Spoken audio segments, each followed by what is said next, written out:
بسم اللہ الرحمن الرحیم۔ السلام علیکم دوستو، آج کی اس ویڈیو میں ہم آپ کو بتائیں گے کہ کل علامہ سعد حسین رضوی کو رہا کیا جائے گا یا نہیں، کیونکہ بہت سارے لوگ یہ کہہ رہے ہیں کہ علامہ سعد حسین رضوی کو کل رہا کر دیا جائے گا، تو دوسری طرف کچھ لوگ یہ کہہ رہے ہیں کہ علامہ سعد حسین رضوی کو کل رہا نہیں کیا جائے گا کیونکہ جو نوٹیفیکیشن تھا وہ اصلی تھا۔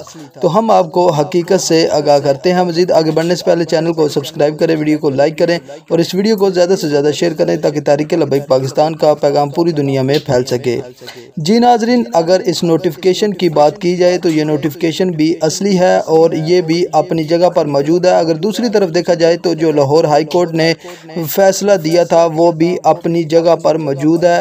تو ناظرین، تقریباً 50% چانس ہے علامہ سعد حسین رضوی کی رہائی کے، کیونکہ یہ جو دونوں فیصلے ہیں، یہ جو علامہ سعد حسین رضوی کی رہائی کا حکم ہے وہ بھی اپنی جگہ پر ہے اور یہ جو نوٹیفیکیشن ہے یہ بھی اپنی جگہ پر ہے۔ اب دیکھنا یہ ہے کہ کل علامہ سعد حسین رضوی کو رہا کیا جاتا ہے یا نہیں۔